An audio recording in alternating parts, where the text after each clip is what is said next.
Subscribe कीजिए इतिहास बोध चैनल को और प्रेस करें बेल आइकन। पाइए सबसे पहले एजुकेशनल वीडियोस।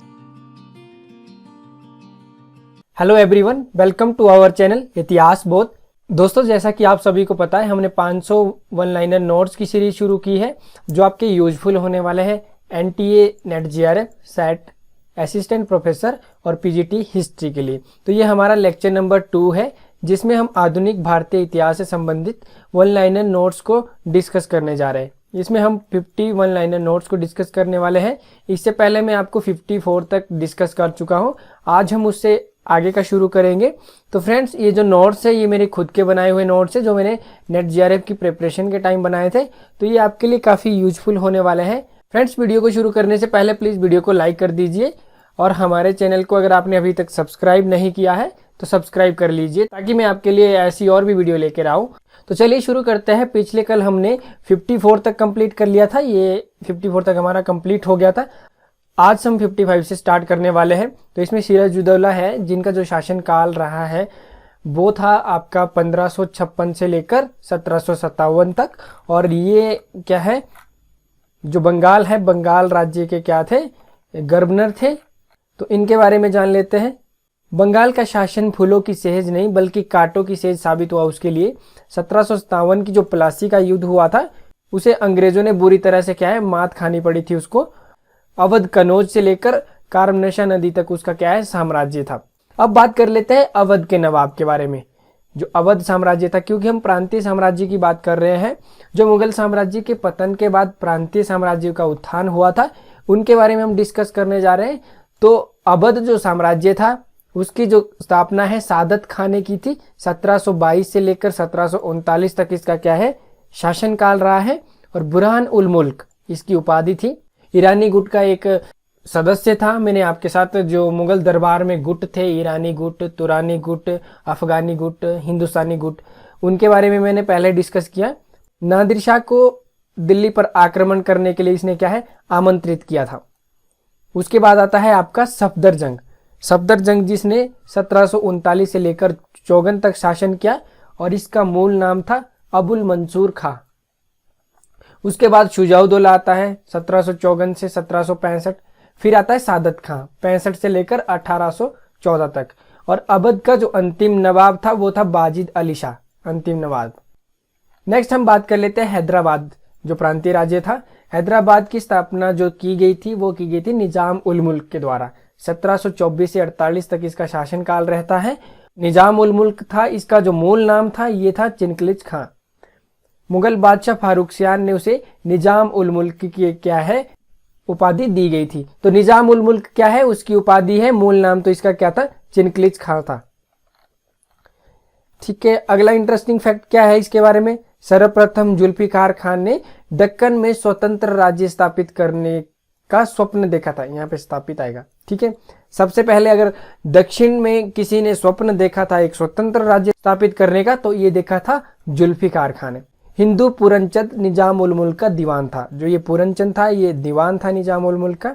नेक्स्ट है बेलजली की साइक संधि के अंतर्गत अपने प्रांत में एक आश्रित सेना रखना स्वीकार करने वाला प्रथम प्रांत हैदराबाद था। ठीक है, जो साइक संधि प्रणाली हुई थी तो उसके अंदर जो है स्थायी सेना अपने प्रांत में रखने के लिए हैदराबाद ने सबसे पहले क्या है, सिग्नेचर किया था और उसको एक्सेप्ट किया था। फिर आता है उसका नासिर जंग, जो 1748 में नवाब बना हैदराबाद का। और अगला जो है उस्मान अली। ठीक है, ये नेट में भी क्वेश्चन आया था क्योंकि 1911 से लेकर 1949 तक हैदराबाद का क्या है, ये नवाब रहा, अंतिम नवाब। तो भारत की स्वतंत्रता के समय जब 1947 में देश आज़ाद हुआ तो उस समय वहां का हैदराबाद का जो नवाब था वो था उस्मान अली खां। नेक्स्ट हम बात करते हैं दक्कन एवं कर्नाटक। इसकी जो राजधानी थी आरकाट थी। ठीक है, 1720 में है सादुतुल्ला खां द्वारा कर्नाटक की स्वतंत्र राज्य की घोषणा की गई थी। ठीक है, और 1801 में लॉर्ड जो बेलजली था ने कर्नाटक पर क्या है, अधिकार कर लिया था 1801 में। दल खालसा की जो स्थापना है वो की गई थी, दल खालसा की जो स्थापना है वो की थी कपूर सिंह ने। 1753 में राखी प्रथा की स्थापना की गई थी। नेक्स्ट हम बात कर लेते हैं राजपूत राज्य। जो राजपूत राज्य थे उनमें मिर्जा राजा सवाई जय सिंह 1799 से लेकर 1743 तक शासन करते हैं। और ये किस वंश के थे? ये थे कछवा वंश के, कछवा वंश से संबंधित थे। 1728 में जयपुर नामक नगर बसाया था इन्होंने। किसने बसाया था? मिर्जा राजा ने। और आमेर से जयपुर राजधानी स्थानांतरित की थी इन्होंने। ठीक है, आमेर से क्या है, राजधानी को जयपुर स्थानांतरित कर दिया था। राजौरी और देवली प्रांत का अपने साम्राज्य में विलय किया था इन्होंने। नेक्स्ट जो इंपॉर्टेंट फैक्ट है वो है खगोल शास्त्र और इतिहास का अध्ययन करते हुए दिल्ली सबसे बड़ी मेघशाला थी। इन्होंने 4 मेघशालाएं बनाई थी खगोल शास्त्र की, जिनमें पहली थी दिल्ली और सबसे बड़ी भी थी जयपुर, उज्जैन, मथुरा। ठीक है, जंतर मंतर की स्थापना इन्होंने की थी। इतने जगह जो जंतर मंतर है, आपने दिल्ली में भी देखा होगा Jantar Mantar. Next interesting fact है जीजे मोहम्मदी सारणी तैयार की थी इन्होंने, जिसमें क्या है, खगोल पिंड की गति मापने का क्या है, ये एक यंत्र है। मराठी खगोल शास्त्री जगन्नाथ भट्ट इसके क्या है, दरबारी कवि थे राजा जयसिंह के। अगला है जयपुर शहर के वास्तुविद कौन थे? ढालाराम। नेक्स्ट क्या है, 2 बार अश्वमेध यज्ञ किया था इन्होंने, जो किसी हिंदू शासक द्वारा अश्वमेध यज्ञ कराने का अंतिम प्रमाण हमें मिलता है। तो जो राजा जयसिंह था, मिर्जा जिसकी उपाधि थी, उन्होंने क्या है 2 बार क्या है अश्वमेध यज्ञ करवाया था। अगला फैक्ट है मुगल सम्राट जहांगीर शाह ने मिर्जा राजा सवाई की क्या इन्हें पदवी दी गई थी। असली नाम इनका क्या था? जयसिंह, लेकिन इनको ये पदवी दी गई थी, उपाधि दी गई थी जहांगीर शाह द्वारा, जहांगीर शाह। नेक्स्ट है जाट राज्य। ठीक है, जाट राज्य चुंडामन और बदन सिंह के नेतृत्व में स्वतंत्र जाट राज्य की जो स्थापना है भरतपुर में हुई थी। और जाटों ने 1699 से 1688 में 2 बार मुगल साम्राज्य के विरुद्ध विद्रोह किया था। ठीक है, इन्होंने क्या है 2 बार मुगल साम्राज्य के विरुद्ध विद्रोह किया था। और सूरजमल को जाट जाति का क्या है, अफलातून प्लेटो कहा जाता है। नेक्स्ट है हमारे रुहेलखंड के है जो बगश पठान है। रुहेलखंड जो था उसका नाम क्या है, कटहर, कटहर था। रुहेलखंड में स्वतंत्र राज्य की स्थापना बीर दाऊद जो है और उनके पुत्र अली मोहम्मद ने की थी रुहेलखंड में। और रुहेल सरदार जो नजमुद्दौला था वो अहमद शाह अब्दाली का जो है विश्वास पात्र था। अगली हम बात कर लेते हैं नादिर शाह का भारत पर आक्रमण। ठीक है, 1739 में नादिर शाह ने भारत के ऊपर आक्रमण किया था।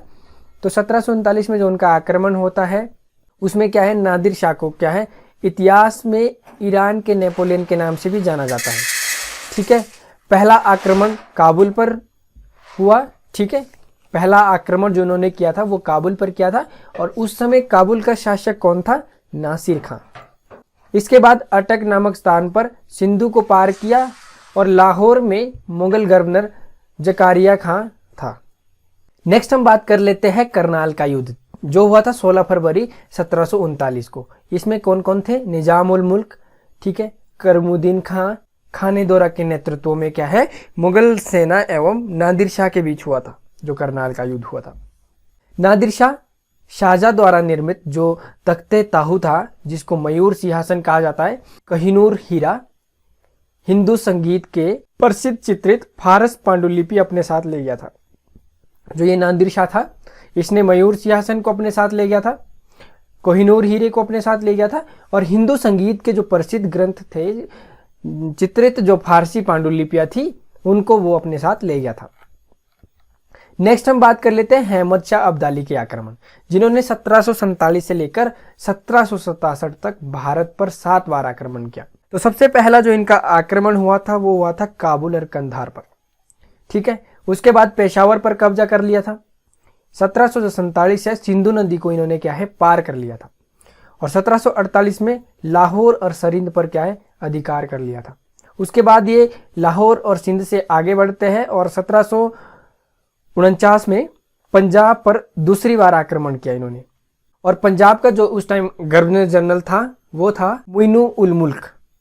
ठीक है, मुइनु उल मुल्क था, उसको इन्होंने परास्त किया था। 1752 में पंजाब पर इन्होंने तीसरी बार आक्रमण किया और जो चौथा इनका आक्रमण होता है वो होता है दिल्ली पर, चौथा आक्रमण। इसके बाद जो है वो है 14 जनवरी 1761 को है पानीपत की तीसरी लड़ाई होती है जिसमें मराठे एक ओर से लड़ रहे होते हैं, दूसरी ओर से अहमद शाह अब्दाली, जिसमें क्या है मराठे हार जाते हैं और मराठों के जो तोपखाने की टुकड़ी है उसका नेतृत्व कर रहे होते हैं इब्राहिम खां गारदी। और जो इनका अगला आक्रमण होता है वो होता है 1767 में, छठा आक्रमण। ठीक है, सिखों के विरुद्ध हुआ था ये, सिखों को सजा देने के लिए इन्होंने आक्रमण किया था। और लास्ट और अंतिम आक्रमण था 7वां आक्रमण 1767 में। ठीक है, ये भी सिखों के विरुद्ध आक्रमण था। इसको हम यहाँ तक कंप्लीट कर लेते हैं। ठीक है, मैसूर पर वाडियार वंश का अंतिम शासक चिक्का कृष्ण द्वितीय था। अगला हमारा है 1780 में हैदर अली ने अंग्रेज जनरल वैली को परास्त कर आरकोट पर अधिकार कर लिया था। कब कर लिया था? 1780 के अंदर। इस वीडियो में फिलहाल इतना ही, मिलते हैं अगली नई वीडियो में।